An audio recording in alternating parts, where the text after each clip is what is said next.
contentos, hermanos, de estar este día aquí en la casa del Señor. Yo creo que nos trae a este lugar el deseo de alabar al Señor, de bendecir al Señor. Yo creo que hemos pasado, alcanzamos algo de la alabanza, hemos pasado un buen tiempo en la alabanza y en la adoración. Qué bonita alabanza tienen, ¿verdad? Gloria a Dios, el Señor se glorifica, amén, cuando su pueblo le alaba y además cuando hay un grupo de alabanza como el que ustedes tienen, amén, qué bendición, hermanos, a través de estos Gloria a Dios. Ellos nos llevan ante la misma presencia del Señor. El Espíritu Santo se mueve en medio de la alabanza del pueblo.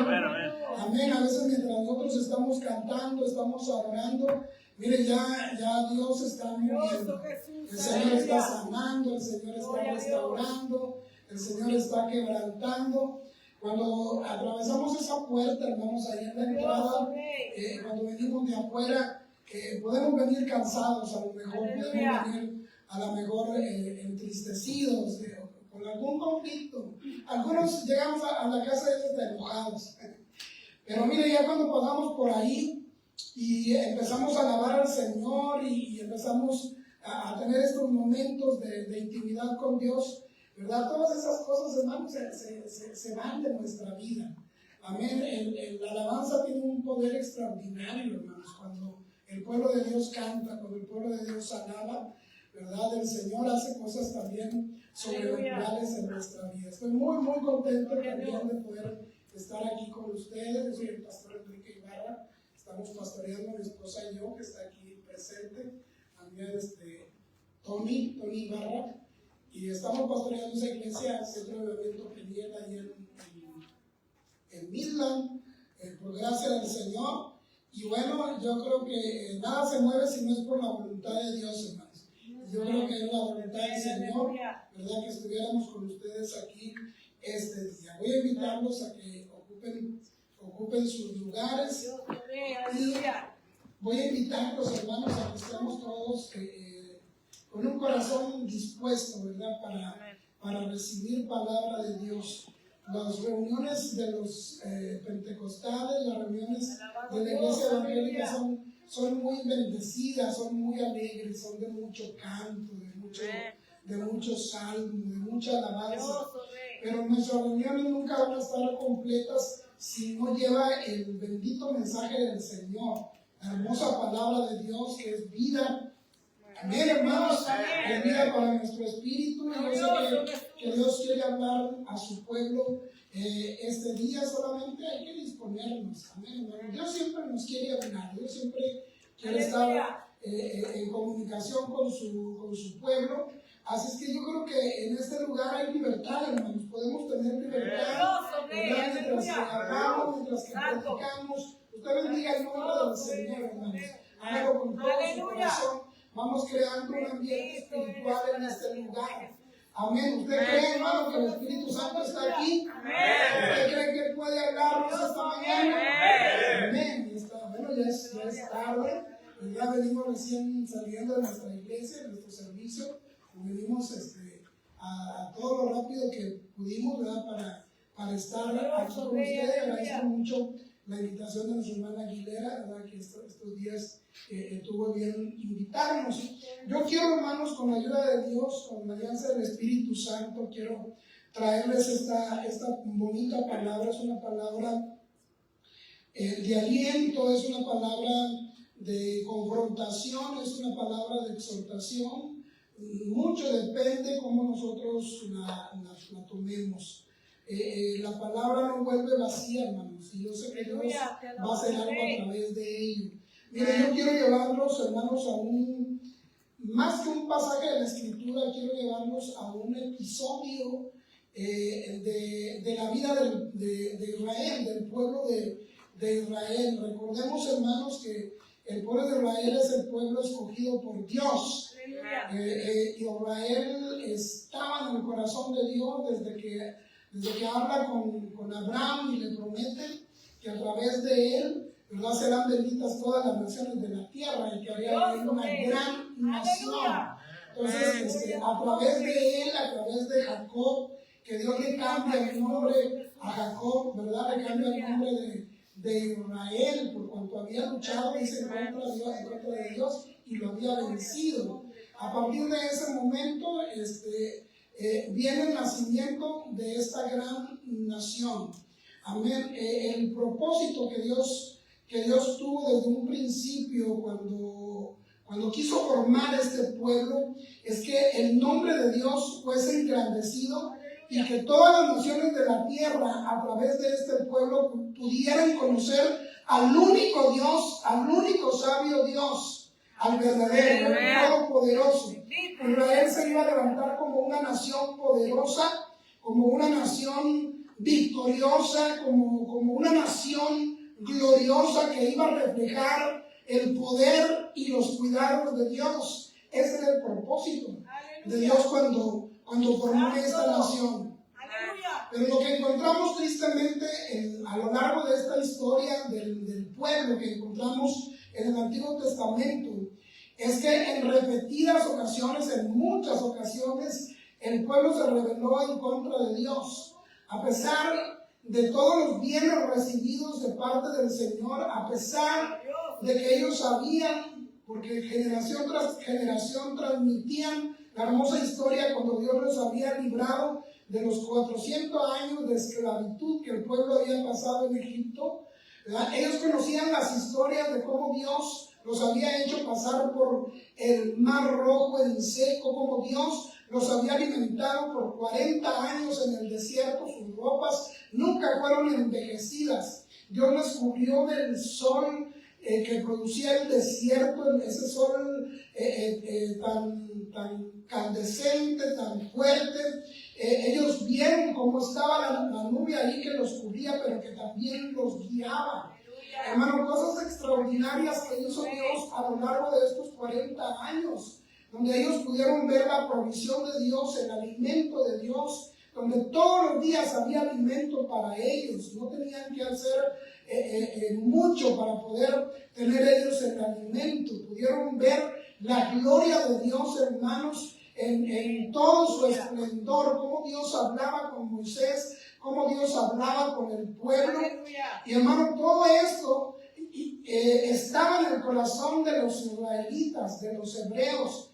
Luego después, hermanos, cuando Dios decide en su voluntad permisiva, hermanos, otorgarles un rey a la nación, el pueblo también, hermanos, tenía ese conocimiento de cómo los reyes que llegaron a tomar posesión de esa autoridad sobre el pueblo, como algunos cuando hacían a un lado, hermano, toda la idolatría, todo el pecado, la abominación que había, que a veces el pueblo se dejaba seducir e influir por los pueblos circunvecinos, ¿verdad? Ellos vieron como cuando reyes que ellos tuvieron, cuando se alejaron de todo eso, cómo Dios se glorificó en sus vidas, cómo Dios se manifestó de una manera extraordinaria en la vida del pueblo, pero también cómo Dios estaba molesto con el pueblo cuando ellos se alejaban de Dios, cuando ellos se rebelaban en contra de Dios, cuando tomaban en poco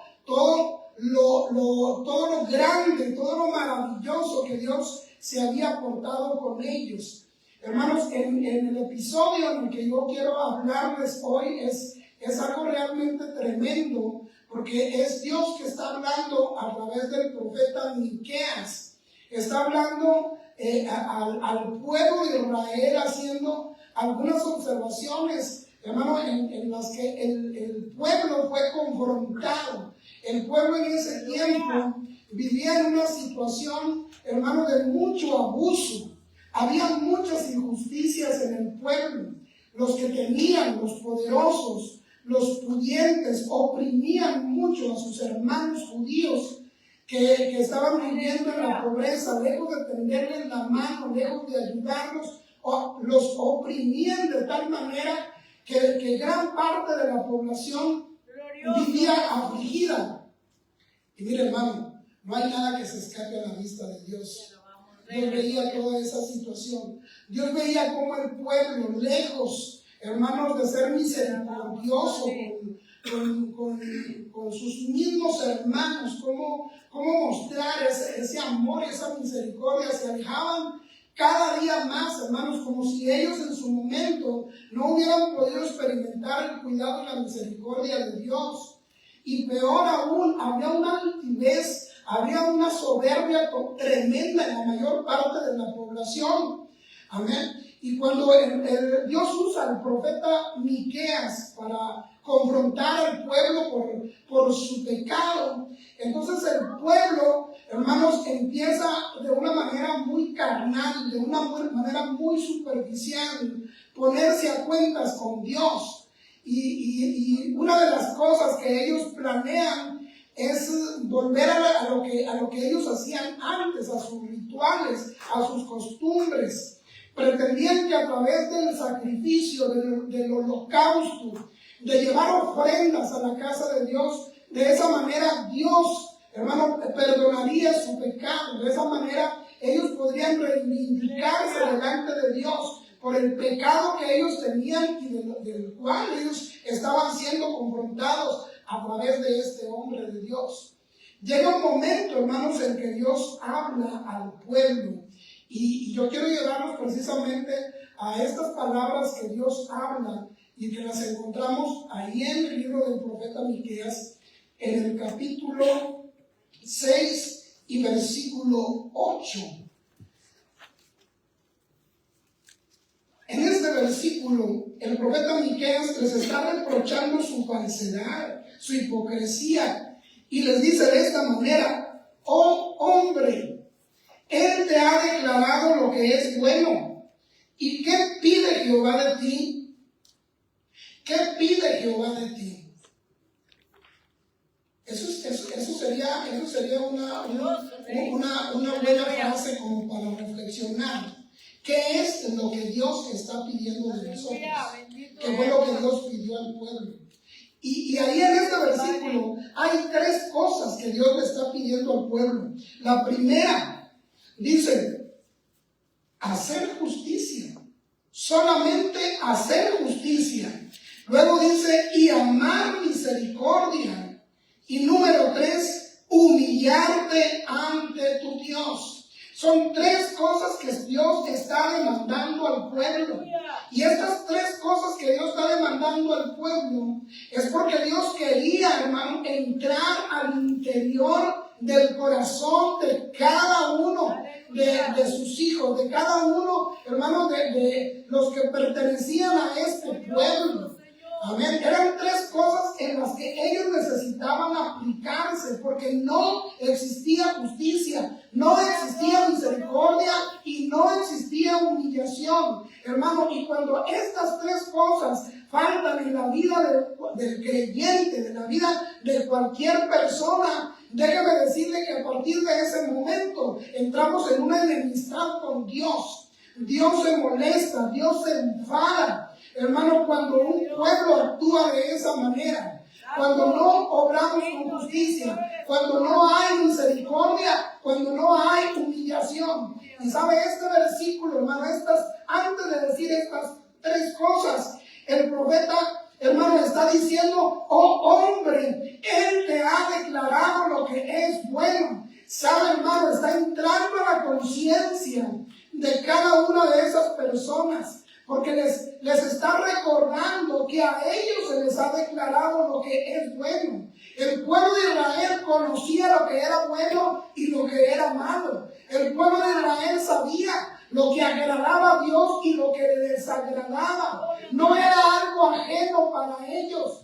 Cuando ellos hacían, hermano, tales males, lo hacían con conocimiento de causa. Ellos sabían que estaban fallando a Dios. Pero sabe, hermano, así pasa en la vida, hermano, de la gente, así pasa en la vida de los creyentes en algunas veces. Aunque conozcamos la verdad, aunque la palabra, hermano, se haya revelado a nuestra vida, con todo y eso, hermano, no hemos obedecido. Hay gente que conoce la Escritura, hay gente que sabe interpretarla, hay gente que tiene años, hermano, hermano, en el camino del Señor, ha aprendido de una y mil maneras la palabra, hermano, pero su corazón está lejos de Dios.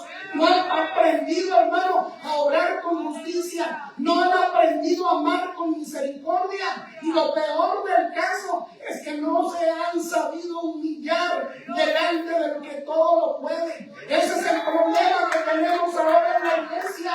Cuando una iglesia se levanta, hermano, practicando justicia, cuando una iglesia se levanta amando misericordia, y lo más hermoso, cuando el pueblo de Dios se humilla ante su presencia, entonces vamos a poder ver la respuesta de Dios, vamos a poder ver el mover de Dios en su pueblo.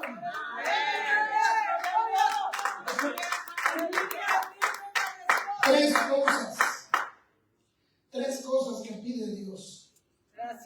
Ya sabemos lo que es bueno y lo que es malo. Y sabe, hermano, que a veces actuamos de una manera que la Escritura nos lleva a recordarla, ¿verdad? De que el pecado está en aquel que sabiendo hacer lo bueno y no lo hace.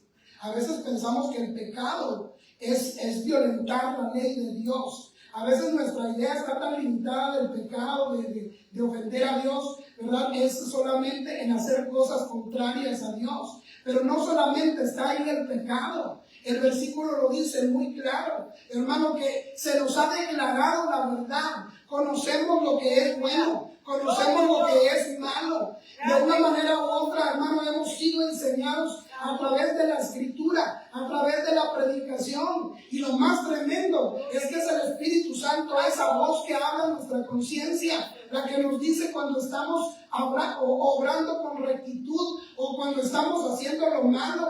Pero aún a pesar de eso, hermano, nos hemos vuelto un pueblo obstinado, tal y como lo hizo el pueblo de Israel, que conociendo la regla, conociendo la ley, conociendo las promesas de Dios, hermano, actuaban de esa manera.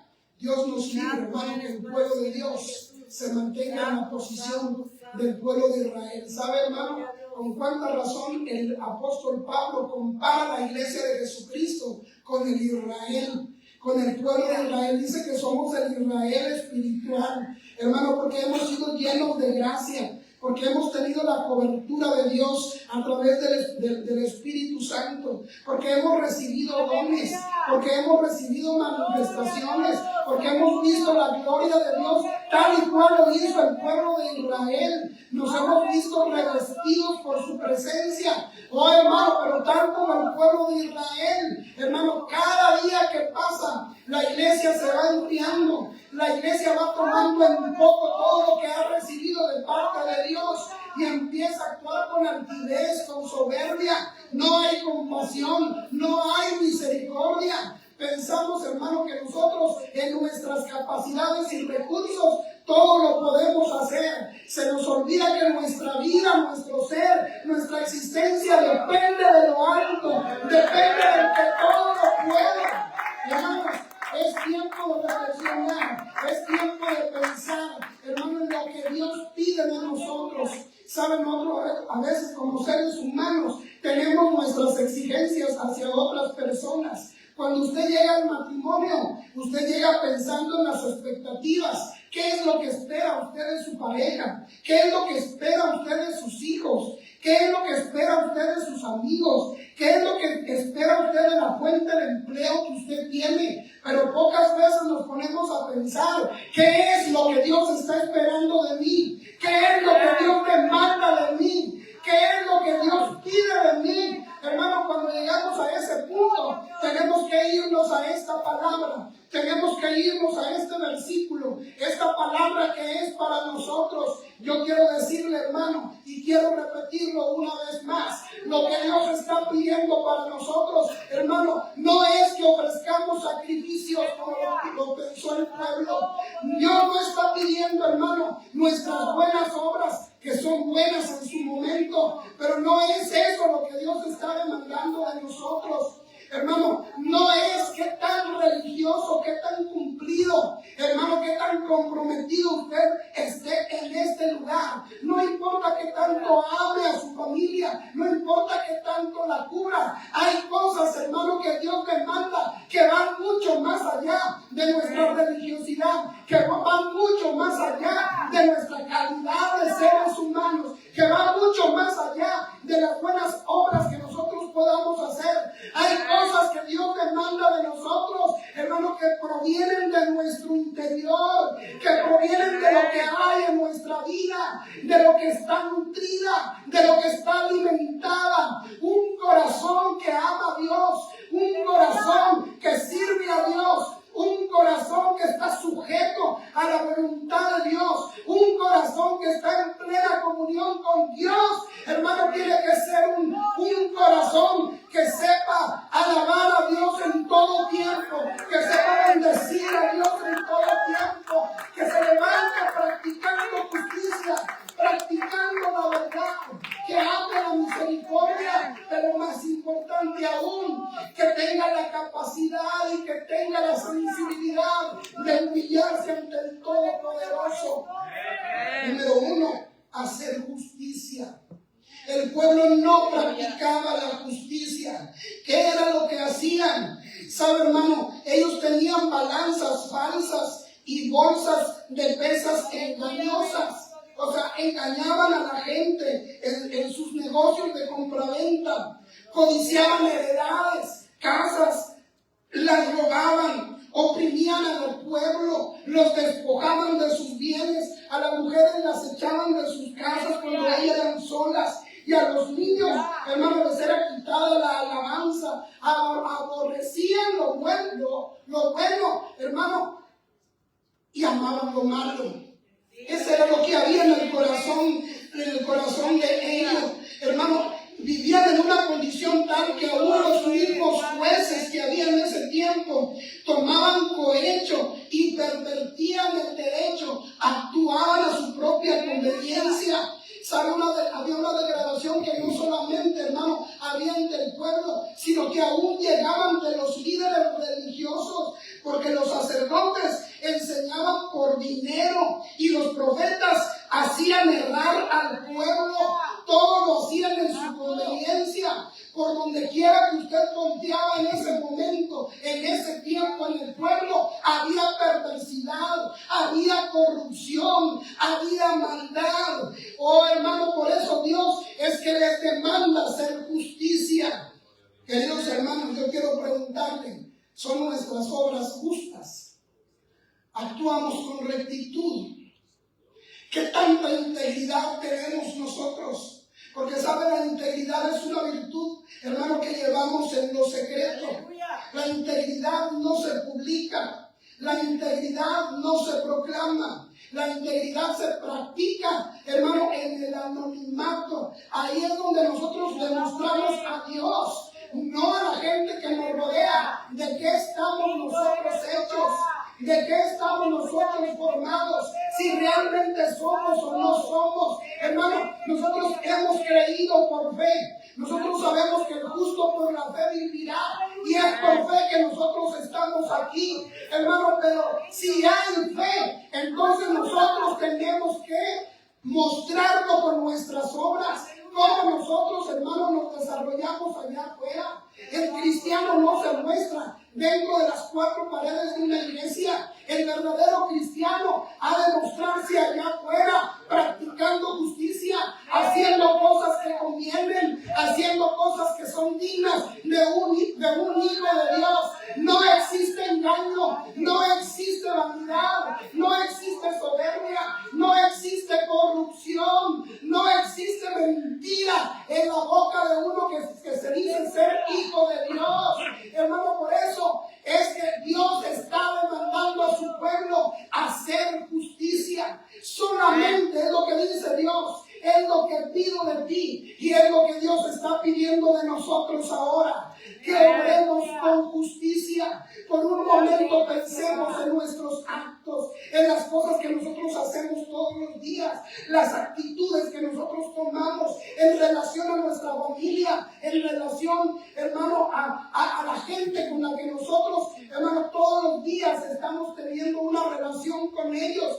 Pensemos de qué manera estamos nosotros actuando. Si no nos hemos sentado nosotros en la silla de escarnecedores, hermano, y hemos estado mostrando allá afuera, hermano, que dentro de nosotros no existe lo que tanto nosotros estamos pregonando allá, que somos hijos de Dios, que somos creyentes, hermano. Nuestros mismos actos, nuestros mismos hechos son los que hablan por nosotros. ¿Sabe que ese es el problema de la iglesia hoy en día? Que no hay congruencia. Por eso la gente no se acerca a Dios. Por eso la gente no quiere nada con la iglesia. Porque la misma iglesia se ha encargado, hermanos, de proyectar todo ese tipo de cosas allá afuera. Nosotros decimos aquí una cosa, pero allá afuera hacemos otra. Y hay ojos que nos están mirando. Hay miradas, hermano, que nos están observando para saber si realmente lo que nosotros decimos sea, hermano, si realmente nosotros eso lo somos allá afuera. Hoy Dios está pidiendo de nosotros que practiquemos justicia, que obremos con bien, hermano, porque de lo que hay en nuestro corazón, eso es lo que van a hacer nuestras manos, es lo que va a hablar nuestra boca allá afuera. Hacer justicia. Número 2, amar misericordia. Sabe, Dios es infinitamente misericordia, pero Él también, misericordioso, pero Él también anhela que nosotros seamos misericordiosos. Una de las bienaventuranzas, hermano, precisamente es esa: bienaventurados los misericordiosos, porque ellos alcanzarán misericordia. Hermano, la misericordia va más allá de una simple lástima, de una simple compasión. La misericordia va mucho más allá. Hermano, nosotros aprendemos de Dios, aprendemos de Jesús mismo. Hermano, cómo ser nosotros misericordiosos. Y tal parece, hermano, que en este mundo en el que estamos viviendo, si de algo estamos nosotros faltos, hermanos, es de misericordia. No hemos, hermano, no ha habido poder, hermano, que mueva dentro de nuestras vidas esas fibras que a veces nos tocan cuando vemos la necesidad de alguien más. Cuando vemos, hermano, el dolor y el sufrimiento de gente, hermano, que está luchando todos los días para sobrevivir. No nos mueve nada en el interior a veces. Ver cómo las familias se están destruyendo, hermano, y que no somos capaces nosotros de levantar la mano, de ir hacia ese lugar en donde hay necesidad y mostrarle a esa gente, hermano, que está ávida de un abrazo, está ávida de una palabra de aliento y de consuelo. Hermano, tal parece que ese interior que hay en nosotros no reclama nada por dar ayuda. Nos cruzamos de brazos, cerramos nuestra boca, hermano, y tal parece que no nos duele lo que está pasando allá afuera. Hermano, lo que Dios está demandando ahora y demandó al pueblo de Israel es que amaran la misericordia. No solamente que la practicaran, sino que amaran la misericordia. Porque si nosotros hemos recibido misericordia, justo es que nosotros también practiquemos la misericordia allá afuera. Qué precioso es cuando la iglesia se levanta, hermano, en un sentido y empiezan realmente a hacer esa luz que el mundo necesita, esa sal que ese mundo necesita.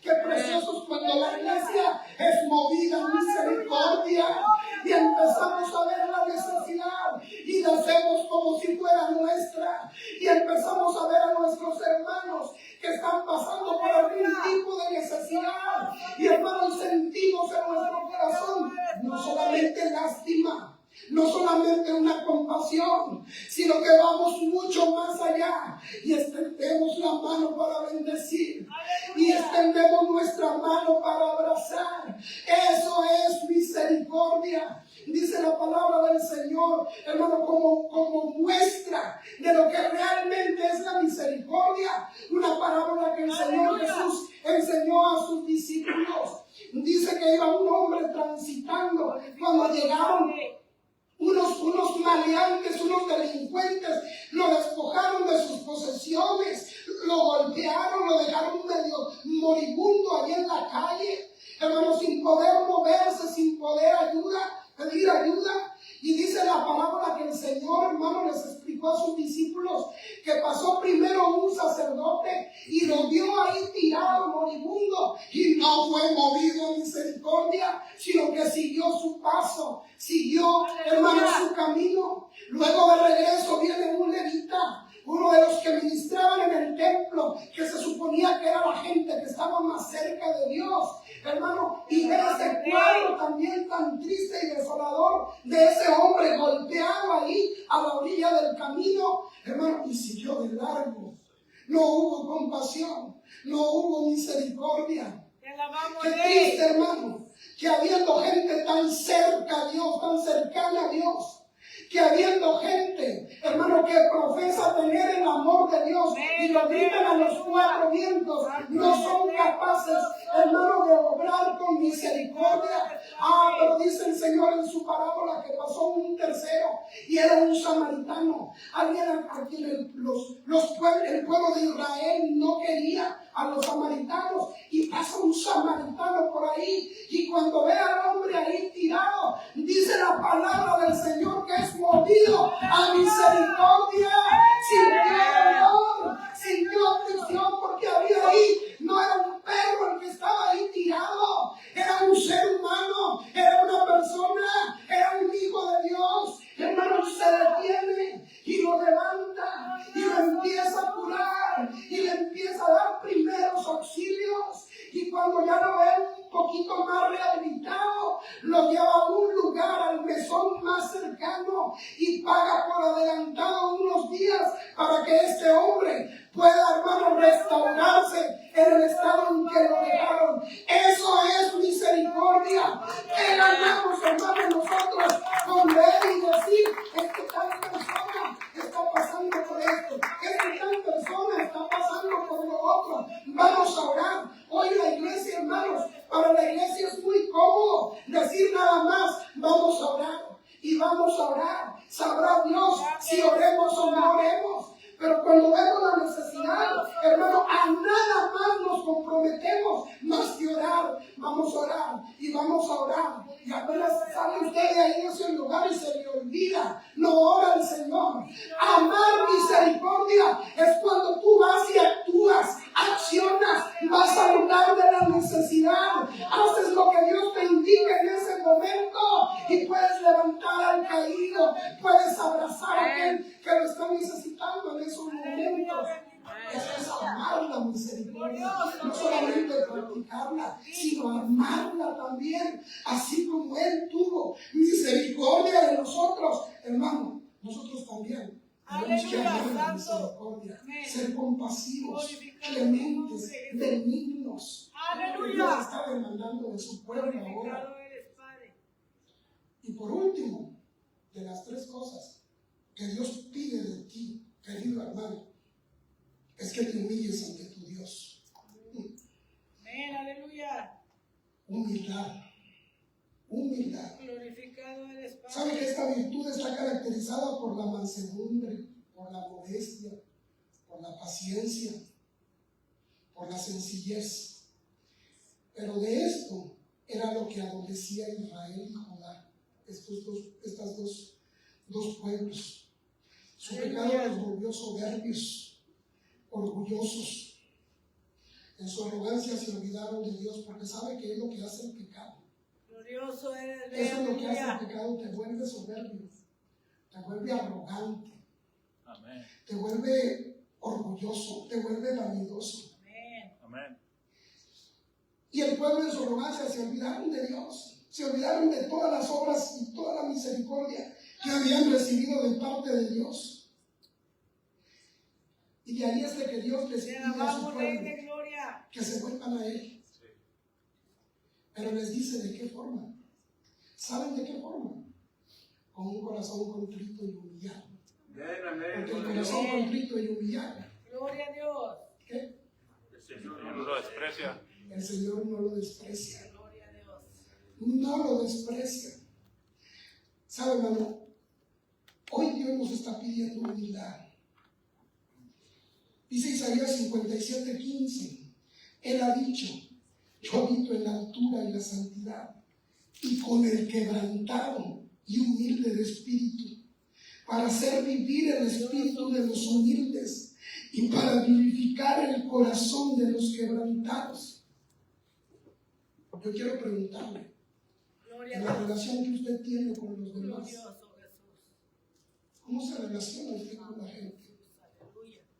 ¿Qué humildad presenta usted delante de ellos? Es increíble, hermanos, cómo aún en el pueblo de Israel, en el pueblo de Dios, perdón, la iglesia, puede seguir existiendo tanta arrogancia, tanta soberbia, tanta vanidad. Yo he sido testigo, yo he visto a muchos creyentes que tratan mal a las personas. Amén. Y aun cuando tienen un puesto de privilegio en sus trabajos, hermano, actúan con una soberbia y con un orgullo. Amén. Y eso sí a nosotros nos duele. Ver la actitud de esas personas. Imagínense a Dios. Imagínense a Dios que Él ve de lejos al altivo. ¿Qué tan lejos está el altivo, el soberbio? ¿Qué tan lejos está de Dios?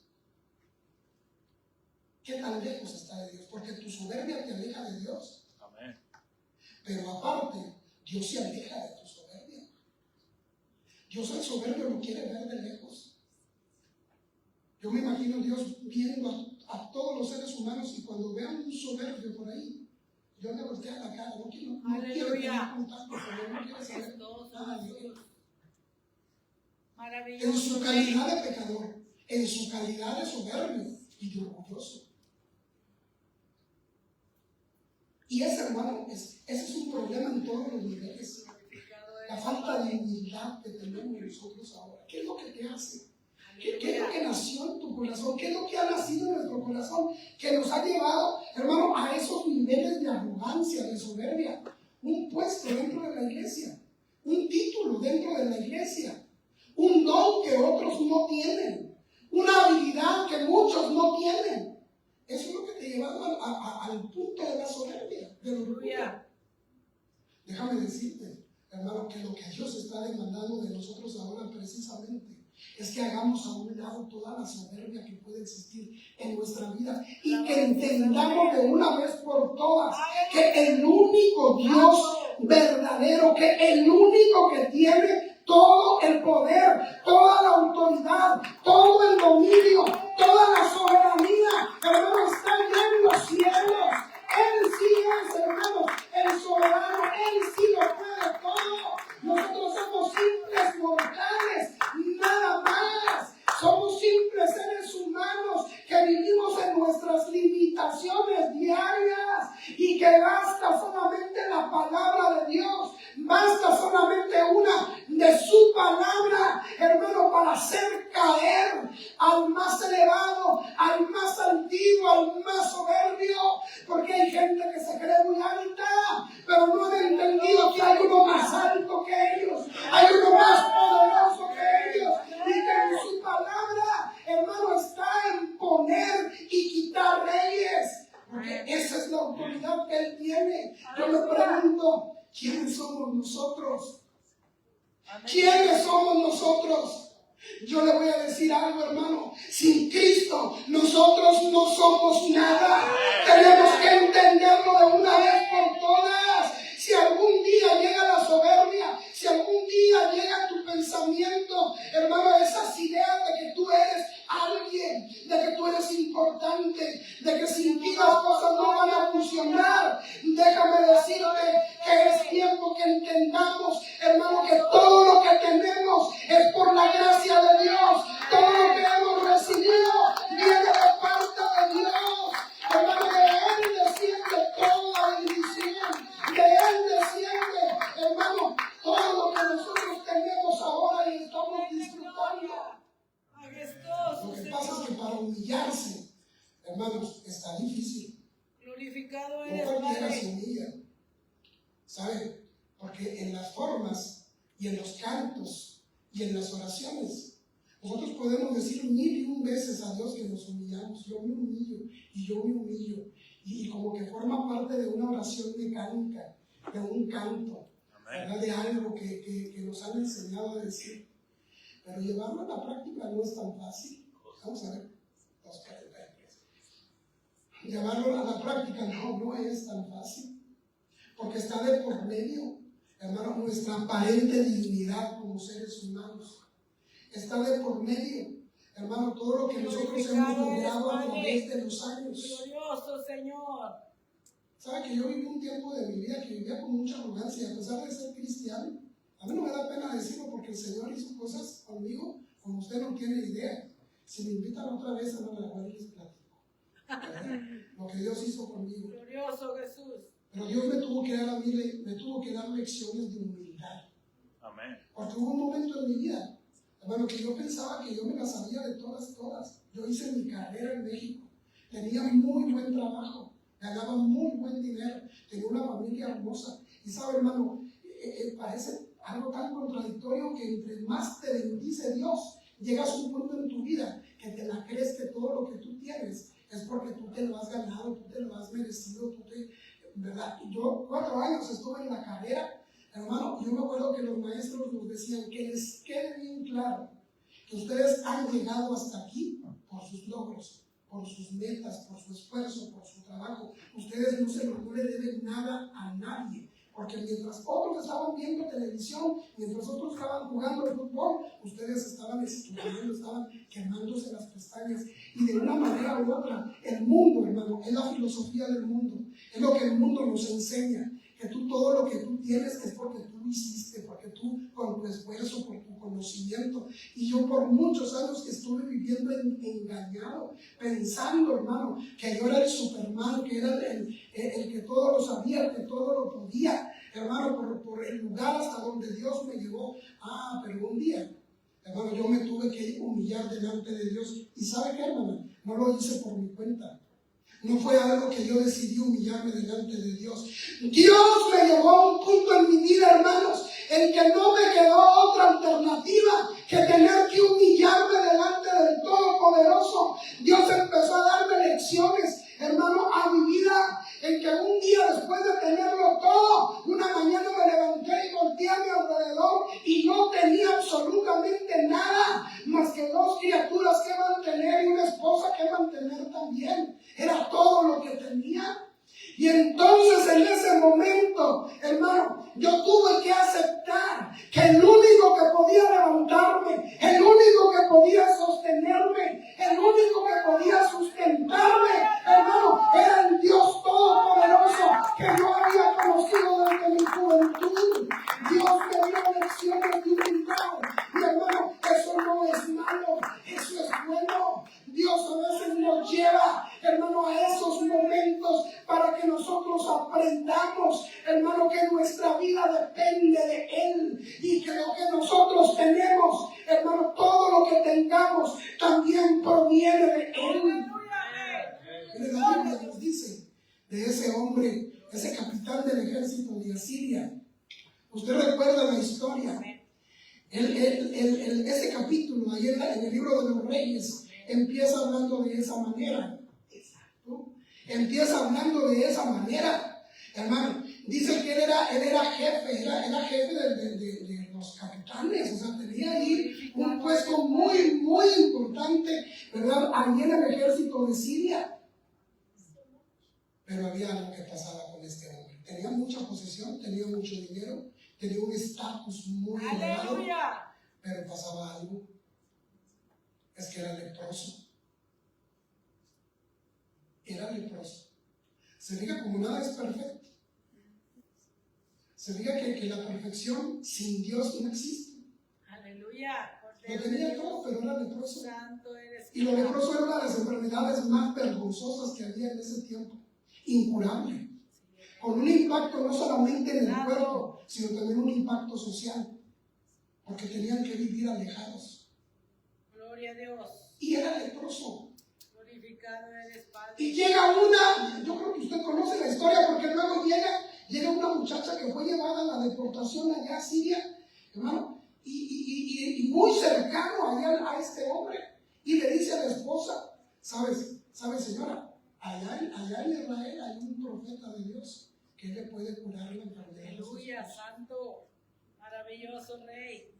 Dios le puede curar la enfermedad a su esposo. Y cuando atiende, cuando este hombre atiende a esa información de esta muchacha, dice que se dirige, hermano, con un buen cortejo hacia ese lugar cargado de regalos, con la esperanza de que Dios iba a hacer el milagro. Aleluya. Glorioso Jesús. Obviamente era un hombre que no conocía de Dios. Quería comprar el favor de Dios. Y cuando llega ahí, hermano, él piensa que lo van a recibir con honores, porque sabe que hay gente que es tan arrogante, que es tan soberbia, que a como le gusta el aplauso, le gusta que le pongan un tapete para que camine, ¿saben? Porque le gusta, porque se siente bien, que lo atiendan a uno de la mejor manera. Cuidado que alguien lo haga a uno menos. Cuidado cuando no te saluden, cuidado cuando no te hablen, cuidado cuando no formes parte de su círculo, porque esos son golpes a tu soberbia, a tu orgullo. Y ni siquiera salió el profeta a hablar con él, manda a su empleado, manda a su trabajador. Aleluya. Bendito Cordero de Dios. Y le dice, ok, está bien. Dice mi Señor que vayas al río Jordán y vayas y te metas ahí, te zambullas 7 veces. Es todo lo que tienes que hacer. Esos son los golpes al orgullo. Esas son las lecciones de humildad que Dios nos quiere dar a aquellos hermanos que se han brincado las trancas de la humildad y que se muestran con una actitud tan soberbia. Y la respuesta la da él. Dice, ¿cómo es posible, habiendo ríos tan caudalosos, ríos tan bonitos, porque este hombre que ni siquiera ha salido a saludarme, ni siquiera ha salido a saludarme como si no supiera quién soy yo? Aleluya. Santo eres, Cordero de Dios. Y se va, hermano furioso, se va decepcionado, tantas horas de camino para nada. Glorioso Cordero. Tanto regalo, Aleluya. para nada. Son las lecciones de humildad que Dios nos da. Y cuando ya se marcha, hermano, dice la historia, que se le acercan y le dicen, oye, si te hubiera pedido algo, hicieras algo muy difícil, no lo hubieras hecho. Te alabamos, Te está Cordero. pidiendo nada más que hagas eso. Pero es que esta agua está sucia. Esta es una agua cenagosa. Esta agua no, ¿cómo voy a meter yo mi cuerpo ahí como si su cuerpo hubiera estado tan perfecto? Gloria a Dios, aleluya. Te alabamos, Cordero de Dios. Aleluya. ¿Sabe qué fue lo que hizo? Santo eres, Cordero. Cuando se estaba despojando de su ropa para entrar al agua, se estaba despojando de su soberbia. Se estaba despojando, hermano, de su arrogancia. Estaba haciendo a un lado el título. Estaba haciendo a un lado la posición que él tenía. Y el único recurso que le quedaba para solucionar su problema estaba ahí en el río Jordán. Ahí en esas aguas tan sucias, tan cenagosas, ahí estaba, hermano, la respuesta a su necesidad.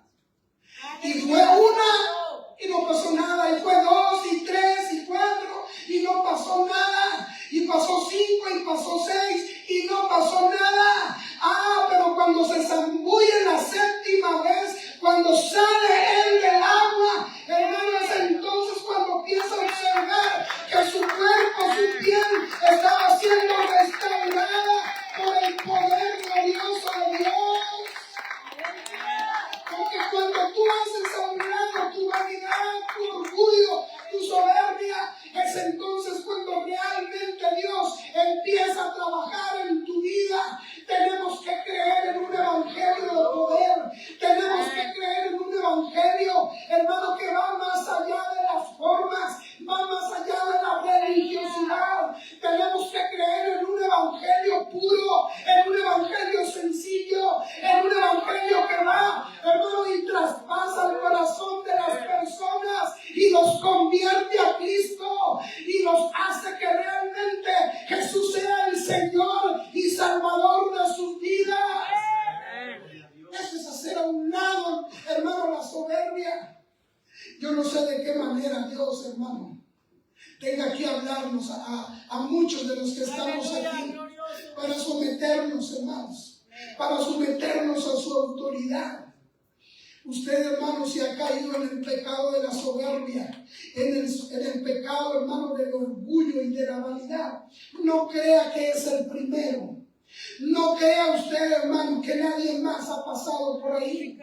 Hay mucha gente, hermano, que ha sido, hermano, destituida. Hay mucha gente que ha caído, hermano, porque Dios en su grande amor, en su infinita misericordia, ha hecho todo esto, hermano, porque Él nos ama y Él quiere que nosotros entendamos, hermano, que Él es nuestro Dios, que Él es nuestro Señor. Me encanta la actitud del apóstol Pablo rumbo a Damasco, hermano, ese hombre religioso, ese hombre soberbio, ese hombre fiero, hermano, pero que dice la palabra que cuando iba rumbo a Damasco, una luz resplandeciente del cielo lo derribó a él y los que iban con él, hermano, de tal manera que este hombre queda ciego, postrado, tirado allí en el suelo. No era el Saulo amenazante, no era el Saulo que todos le tenían miedo, no era ese Saulo, hermano, que iba erguido caminando hacia aquel lugar.